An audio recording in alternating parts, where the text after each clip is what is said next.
Hello everyone, দেখা হলো আবার একটা ছোট্ট মিনি ব্লগে আমার চ্যানেলে। প্রিপারেশন হচ্ছে বাটার চিকেনের, তাই বাটার আর অয়েল দুটো মিলিয়েই করতে হয়েছে, কারণ পুরো বাটার দিলে আমার শাশুড়ি মা খেতে পারবেন না, কারণ উনি হার্টের পেশেন্ট। তো সেই কারণে আমাদের বাটারটাও ইউজ হলো আর অয়েলটাও ইউজ হলো, দুটো মিলিয়ে ব্যালেন্স হয়েছে। বরের ফরমাইশে বানিয়ে দিয়েছি আজকে বাটার চিকেন।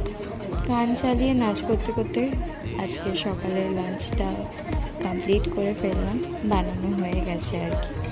তারপর খাওয়া দাওয়ার পরে ওরা আমাদের বলেছে ভালো হয়েছে, ভিডিওটা তো পরে আপলোড করছি।